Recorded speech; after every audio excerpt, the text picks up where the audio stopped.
Get this and get it straight. Crime is a sucker's road, and those who travel it wind up in the gut of the prison of the grave. There's no other end. But they never learn. Let me give you an example. I was hired to find a thief, and I did, 1,000 miles from home. But first I found a lush with a Luger, a fresh corpse in the closet, and all because the only woman in sight wouldn't play fair. From the pen of Raymond Chandler, outstanding author of mystery, comes his most famous character and crime's most deadly enemy, as we present The Adventures of Philip Marlowe.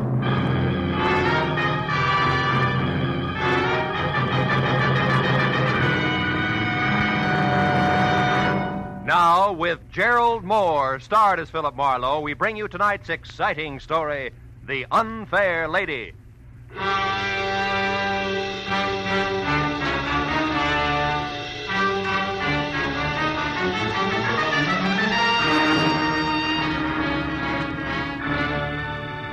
The knock on my office door was soft, almost apologetic. So when I mumbled, "Come in," I was ready for something delicate and about as self-effacing as Uriah Heep. But when the door swung open, I knew exactly how wrong I could be. The gentleman was maybe 40, gray at the temples with shaggy eyebrows and a military mustache, and built like a heavy cruiser with a pair of catcher's mitts for hands. I'm Elliot Flory, Mr. Marlowe. Mr. Ira Bjornson's secretary. Are your services available, sir? That all depends on what you and Mr. Bjornson want me to do, Flory. What's the job? Well, specifically, sir, to catch a thief. May I sit down, please? Oh, of course. Thank you. Mr. Bjornson is being robbed systematically of diamonds. Are they disappearing from a store he owns, or is somebody robbing his wife? No, Mr. Marlowe. You see, sir, Mr. Bjornson owns and operates the Bjornson Mines, a relatively new but important deposit of kimberlite pipe. Kimberlite which? Kimberlite pipe, Mr. Marlowe. Oh. The geological term of the diamantiferous blue ground which yields the minerals. Oh, of course, diamantiferous. Oh, last November, sir, the 21st to be precise, you worked for Mr. Craig Norton, a mining engineer who lived here in Los Angeles. Mm-hmm. He recommended you to my employer. Now, Mr. Marlowe, will you take the job? I don't know. You still haven't said anything about the stealing itself. Is it a Bjornson representative here in Los Angeles who's coming up minus? It's Mr. Bjornson himself who's being robbed, Mr. Marlowe, at the mine proper. Oh, I see. And he wants me to, wait a minute. This diamond mine, wouldn't be in South Africa. No, sir, it wouldn't. It's at Rislo. It's a hamlet 100 miles south of Nogales. South of where? Nogales, Mr. Marlowe, is a city in Arizona, a few hours' drive from Tucson at the Mexican border. Now, look, Mr. Flory, I'm a private detective in the city of Los Angeles who's at home in a barn, a back alley, or sometimes with a blonde. Not in rural Mexico. Is that clear? Oh, yes, sir, perfectly. Also, it's something that Mr. Bjornson anticipated. I refer to your reluctance to make the trip, sir. To Mr. Bjornson in Rislo, Los Angeles is the nearest metropolis where a dependable private detective could be found. To you in Los Angeles, Rislo is a new world. Therefore, Mr. Marlowe, these papers. The first is your plane reservation, De Luxe Passage, leaving tonight for Nogales, where you will be met and chauffeured across the border to Rislo. You know, you tossed that off like it was transferring from the red bus to the E-car downtown. It's less complicated, sir, I'm sure. It is? Now, these other papers, Mr. Marlowe, are both checks, each for $500. One is your fee, and the other for expenses, not including your air travel. Your decision, sir. Oh, well, my decision, Mr. Flory, is that for $500 plus, Rislo is plenty cosmopolitan for me. I'll go. You'll go? I'll go.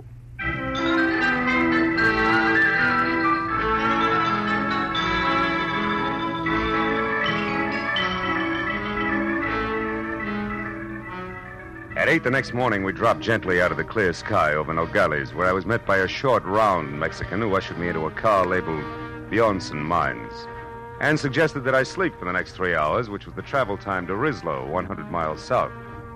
So after 30 minutes of panoramic, dry, sandy hills and occasional cactus, I did.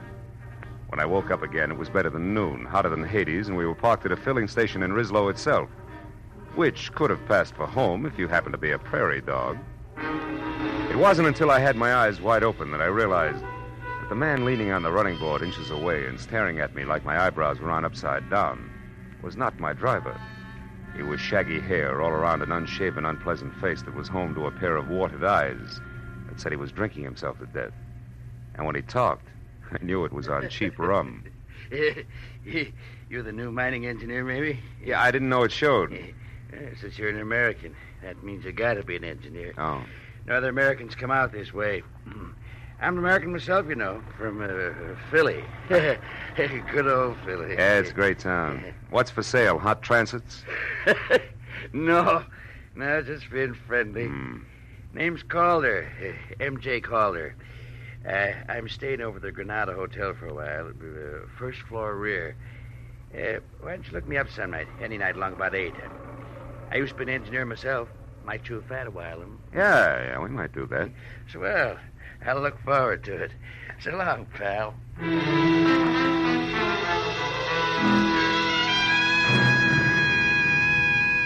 When my driver and I were back on the hot dirt road, I was told the Bjornson mine was the open pit type, a deep hole about a half-mile in diameter in the middle of the Bjornson property, which was clearly circled by 11 miles of 8-strand barbed wire fence, which was guarded by 50 ex-GIM Mexicans who were under the iron fist of one Captain Juan Lufino. 20 minutes later, when we entered the main gate and were slowly driving up a neatly landscaped white pebble road, I got a different picture of life at the Bjornson mines. It was the residential side, plush and strictly Beverly Hills, and the sprawling red brick house past the green and white tile swimming pool to the guest house beyond. Inside, I found the multimillionaire himself.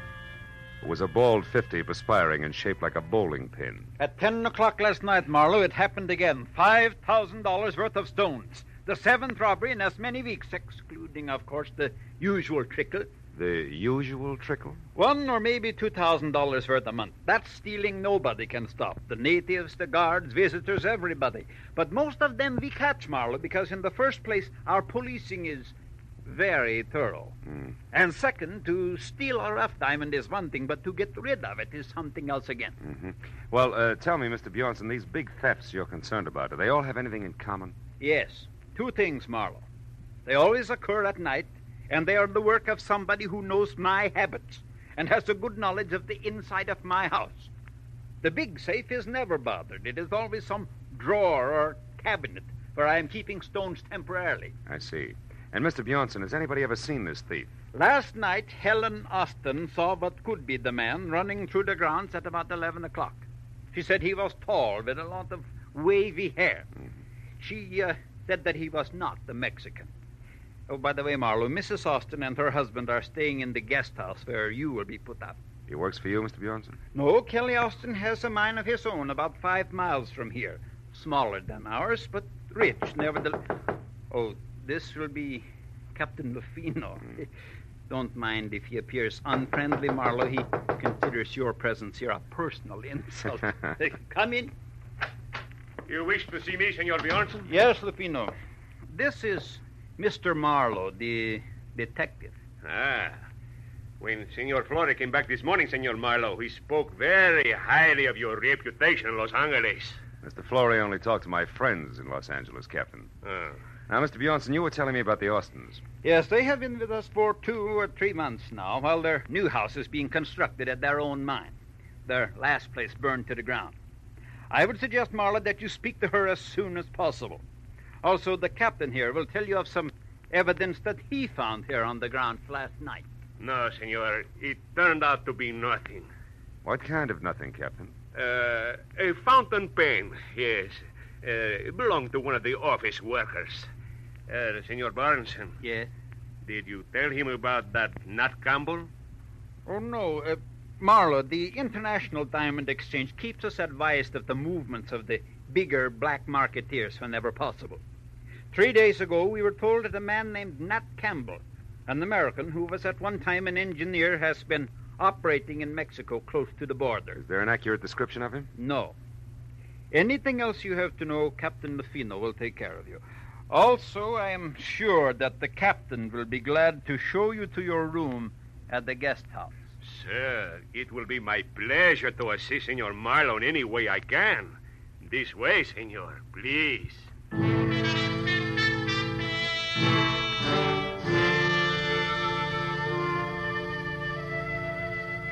Captain Lufino's interpretation of assist was to hand my suitcase to a boy, point a thick thumb in the general direction of the guest house, and disappear. So after thanking him for his trouble, I went to my room, unpacked, changed into a dry shirt, which was damp again in 3 minutes, and then started for the suite on the opposite side of the building, where I'd been told I could find Helen Austin. But when I was halfway to a screen door, I stopped at the sound of a raised voice that I'd heard before. It was Mr. Elliot Flory, who was about to leave and unhappy about the whole thing. When I was close enough to see Mrs. Austin, I could also see why. The lady was blonde, deeply tanned, just a shade off beautiful and almost dressed in a white linen shorts with halter to match. I told you Elliot, last stop night. it. Why You're do you... behaving like a fool. Oh, am I? Well, you just wait a bit, my dear. We'll see who the fool is around here. Oh, yes. Marlowe, what are you doing out there? Calling on Mrs. Austin. Why? Do I need a visa, Flory? No. No, Mr. Marlowe. You don't need a visa. You don't need anything. Well, come in, won't you? Elliot was just leaving. Yes, I have to be running along. I'll see you later, Helen. I can't wait. Well, sit here, Mr. It's Phil, isn't it? Phil Marlowe? Mm-hmm. Nice name. You know, Phil, I don't often get to see a new face around here, so anything I can do for you will be a pleasure. I'm sure the pleasure will be all mine. But aren't you afraid you'll catch cold? Why? Don't you like it? Oh.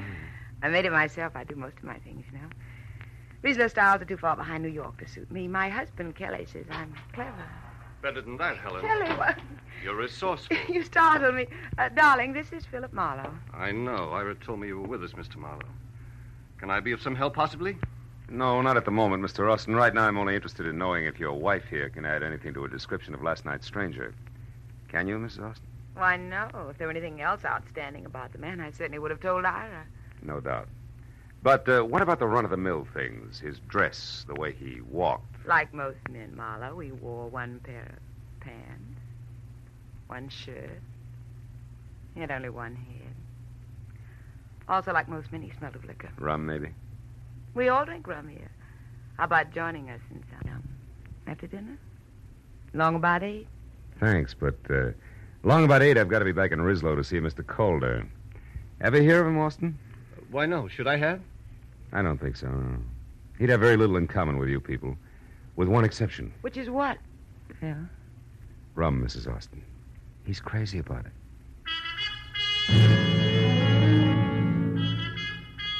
After I left Kelly in what with one healthy cloudburst ad, it would make a great Sadie Thompson, I found Ira Bjornson and told him that I thought last night's stranger, one M.J. Calder and Nat Campbell, could be all one and the same, and that I would like to go into Rislow and check on just that, which suited him fine. So after apologizing for having just let Captain Lufino go off for the evening in his car, he gave me the keys to a battered station wagon and wished me good luck.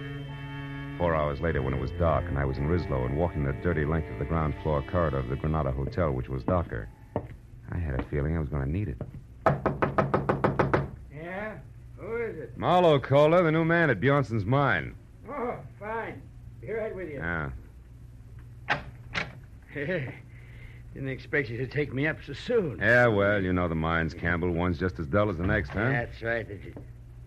What did you call me? Campbell. That's it, isn't it, Nat? No. The name's Calder, M.J. I told you that today. Yeah, and at the time I believed you, good old Philly included. Come on, Rummy, uncover the masquerade's over. Open up while you still can talk. What do you say? Okay. Okay, ain't the biggest secret in the world. Here, sit down. For keeps! Why, you lousy lush! You don't aim any better than you lie!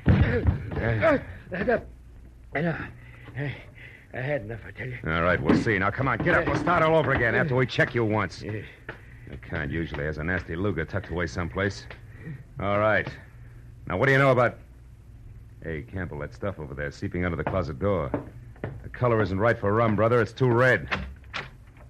Well, Captain Lufino. Yeah, he said, Marlowe, so don't move. You'll be right with him. Yeah, you see, I was right, Campbell. Your kind always has a nasty Luger someplace. Marlowe, I didn't do that. I didn't kill him. Oh, yeah, sure. He committed suicide in your closet and closed the door as a gag, I suppose. Yeah, that's enough. I don't try to be funny. I didn't even know he was here. I was out.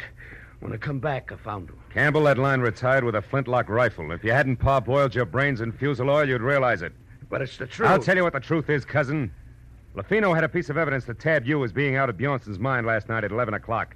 But he passed it off as a fountain pen that meant nothing because he resented me horning into his territory.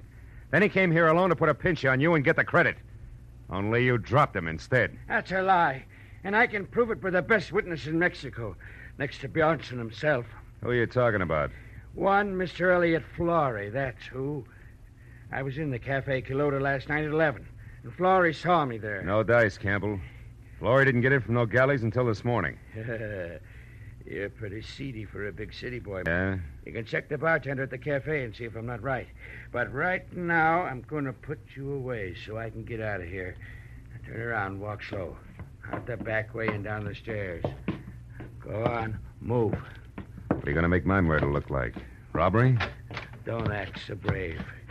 You'll live because I figure you'll clear me one way or another, whether you like it or not. Now, hold it. That's far enough. Now open that cellar door. Okay. When you get out, don't waste time looking for me. I won't be around. So long, countryman. Don't hurt yourself. Go down!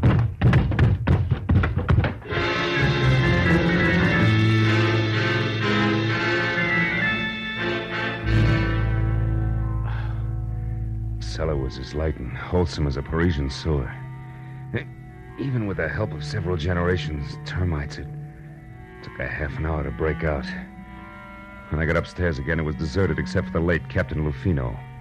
I went through his pockets, but they held nothing more exciting than battered cigarettes and some small change, but under the tight sash around his waist was a small green suede pouch containing 3 minute diamonds in the rough.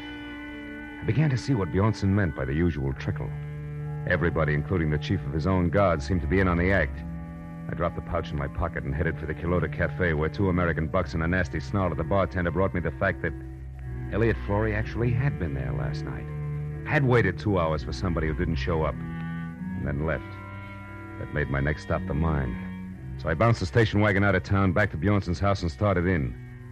But a pair of bare shoulders above a snug linen halter intercepted me. Hello. You're back safe, I see. Enjoy all the sights in our filthy, stinking little town? Not much, Mrs. Austin. You should have taken me along as a guide. I could show you lots of interesting things. Like what, for instance? Like the sky and the moon. I like things clean, soft. I like lights and music and people.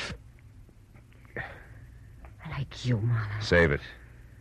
That buttons and bows routine is strictly your own problem. I've got work, and it starts with Elliot Flory. Where is he? What makes you think I'd know that? Because you two have been keeping close track of each other for some time. You're anxious to drop it, but Flory isn't. And now he's got a hold over you, and you're worried silly. Well, and you skip did... that, too. From what I know, I can fill in a very unpleasant yarn, and I will if I have to. So come on, baby, no dramatics. Let's have it. Where's Flory? Marlo, you're a louse. But at that, you're better than he is. Went over to our place of mine about half an hour ago. I don't know why he wouldn't tell me. Just warned me to keep my mouth shut and left. That doesn't make sense. Where's Mr. Austin? My good husband is off somewhere checking on supplies, he said. Okay, I'll pay a call on Flory right now. When I get back, baby, I'll have a lot of answers. So I advise you to wait up, huh? Sure. When you're all through with him, do me a favor, will you, Mr. Tough Detective? What, throw him back? No, kill him. After she said it, she stared at me for a moment and then turned and walked away. And from the bitterness in her face, I figured she had more on her mind than she told me about. But as I beat it around to the driveway where I'd left the station wagon, climbed in and wheeled out the gate, I forgot about theories and headed for the Kelly Austin mine and a big-scale diamond thief as fast as the rutted road and loose body bolts would permit. I'd barely gotten out of sight of Bjornson's house, where from somewhere out of the truckload of shadows I was hauling in the rear end of the station wagon, the muzzle of a gun was shoved hard against the back of my neck and held there. Pull over and stop, Mr. Marlowe, but don't take your hands off the wheel. Austin, you're off your rocker. You've been working too hard. Not so hard that I didn't get back in time to see you kissing my wife. You don't deny it, do you? Well, for what it's worth, you got your subject backward, but never mind Don't that. turn around, Marlowe. I'm sorry about this. I liked you when we met today. Now, listen. We'll take this up later in detail. Right now, I'm after a guy who's been biting into Bjornson's diamonds, and I'm sure it's his own secretary, Elliot Flory. Flory? Why, that's absurd. Yeah? And what's more, he's currently up to something cute at your mine. He's at my mine, Flory? That's what I said. Now, after I've seen him, Buster, I'll be indignant with you all night if you like. You're a clever liar, Marlowe, but it won't work. You're not getting out of this that easily. I'm going to tell Bjornson what you've done, but first, you cheap masher, I'm going to get some satisfaction out of you personally like this. Oh!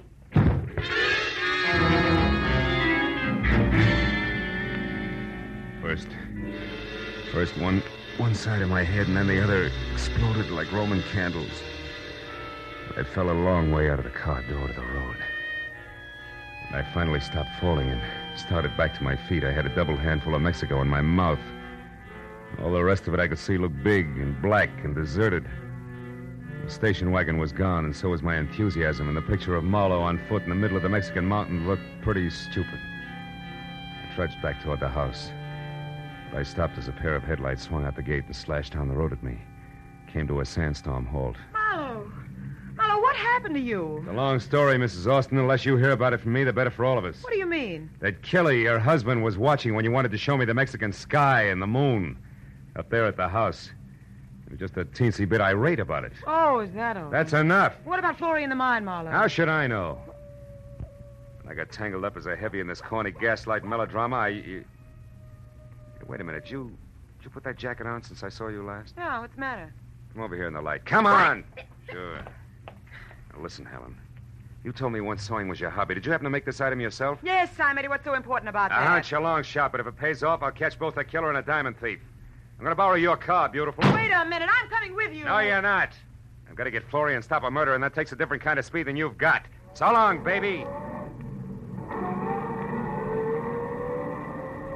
With every jolt of the car, another Roman candle went off in my head, but I kept the gas pedal jammed to the floor until I saw the turnoff sign for the Austin mine. Then I cut the lights and pulled over.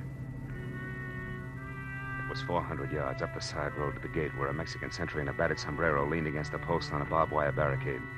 I skirted him and followed a path outside the fence until I found the landmark I was looking for. There was another sombrero, and a few feet away, sprawled out, sleeping soundly from a blow on the back of his head, was its owner. 2 strands of the barbed wire had been cut. So I crawled through and up to the edge of the big pit. It looked black and bottomless until a tiny flicker of light down deep inside winked on for an instant and then went out again. That was my cue. But I was 15 tooth-and-nail minutes playing mountain goat on tiptoe down 150 vertical feet of ladders and catwalks before I was near the bottom and close enough to hear a pick biting hard clay. When it stopped suddenly, so did I, and listened with my .38 clenched in my hand. But Florrie had been surprised by someone from the bottom of the pit, not by me. Austin, how did you... No, don't shoot, Austin, please. Why not, Mr. Florrie? You found what you were looking for, didn't you? Didn't you? Yeah. Yes, I did. And what precisely did you find? That my mine has run out? That it's worthless? That I've kept it going only with stolen diamonds? That's right. I suspected it. Now I know. You're the one who's been stealing from Bjornson. You bring the diamonds here, you salt your own ground with them, and then remine them as fresh stone. And get the full market price, yes. But what do you hope to achieve with this information now, Mr. Florrie? You realize that I have to kill you? No, wait. I have nothing against you, Kelly. In fact, I have a proposition to offer you. You're in a poor position to bargain, but go ahead. Now, you'll never get away with killing me. Won't I? I got away with one murder. Bruno. He would have found out about me eventually because I made a mistake last night. But that sot Campbell will take the blame for him. And right now, you're just another trespasser, so make your offer. Make it good. Go on. All right. I promise you, no one will ever know about this. If you'll get out of Mexico and leave Helen here with me. You dirt. I'm not going to shoot you, Florrie. I'm going to strangle you with my bare hands. I ought to turn my back and let you. Yeah, school's out. Drop it, Austin. Stand still, both of you. No, it's too late for that. You hit him, Marlowe. You got him. I think he's dead. Yeah. And I got something for you, Florrie. I hope I can get the slime off my fist.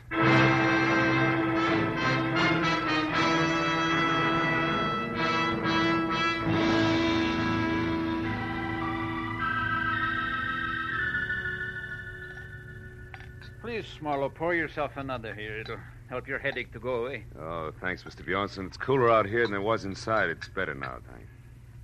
I don't know. I am happy and I am sad both. You found me my thief, all right, but you lost me a friend in the bargain. Mm-hmm. And the way we live out here, our friends are as dear as our diamonds. Well, there's one thing about diamonds, Mr. Bjornson. They won't go bad on you. You're right there, my boy. It's hard to realize that Kelly Austin was our man. Yeah, I imagine it is. You said it was Helen's jacket that gave you the answer. How was that, Marlowe? Well, Lufino was carrying a little green suede pouch. I thought it was his. But actually, that was a piece of evidence that he found last night. It wasn't until I saw Mrs. Austin's jacket of the same green suede that I realized the pouch must have been made from the scraps left over from the jacket. I see. And since the wife sewed the jacket herself, that made the husband the logical owner of the pouch. That's right. You know, in a way, you might say Helen's responsible for the whole mess. How do you mean, Marlowe? Well, it all adds up like this. Helen wanted diamonds bad. Her husband started stealing for her. Things went well until he almost got caught. That was last night, huh? That's right. Running across the lawn, Kelly dropped the little pouch. Lafino, who caught sight of him, followed and found the pouch with the 3 diamonds. But Captain Lafino thought Campbell was the thief and went to Campbell's quarters in Rislo to force a confession out of him. Mm-hmm. Kelly followed him, killed him before he learned too much, knowing that the rum-soaked Campbell would take the rap. That Austin woman, she's got no business here in this desolation. She loves diamonds, but not in the rough. No. She wants them around that beautiful neck of hers, with big city lights bouncing off them in all directions. But the lady wouldn't play fair to get them. She's packing now. And Mr. Flory has already left bag and baggage. Even Lafino is gone now. You know, it's going to be lonely around here, Marlowe. I couldn't prevail on you to stay over a while. No, Mr. Bjornson, I'm afraid not. I'd probably catch myself picking little pebbles out of every clay bank I found. And the first thing you know, I'd be stuck here, too. Besides, what would Hollywood Boulevard do without Marlowe? And vice versa.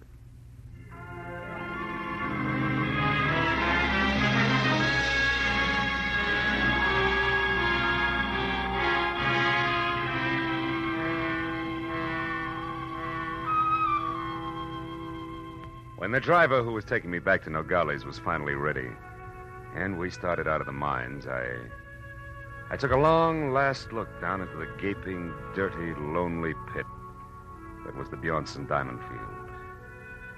And then, as we headed north and for the border, I settled back and thought about my own diamond field. The one that stretched out for 50 miles from the San Fernando Valley to Long Beach in blazing brilliance. Yet, in its own way, I knew it was just as dirty, just as lonely, and just as tough as the pit at Rislo. But it was my hometown.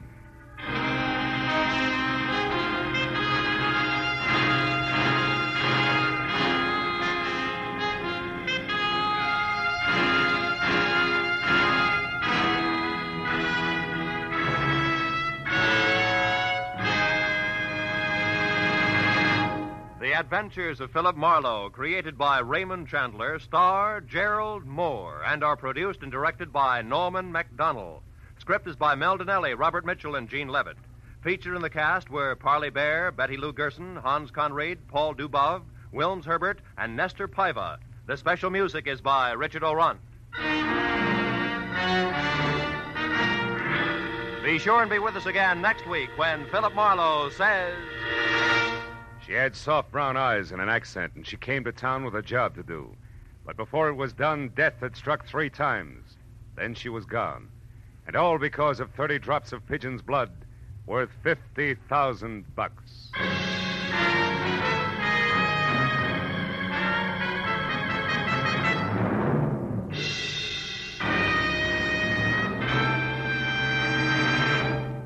Later this evening on CBS, you'll hear a voice saying quietly, "A tortoise told a household pest, goodbye, goodbye." And MD said, "You'll pass the test up in the sky." Those words are a magic key to $53,000 in cash and prizes. Like to take a try at it? Then be waiting for Sing It Again, CBS's hour-long fun fest of music, laughter, and wonderful songs later tonight on most of these same CBS stations. This is Roy Rowan speaking. Now, stay tuned for Gangbusters, which follows immediately over most of these same stations. This is CBS, the Columbia Broadcasting System.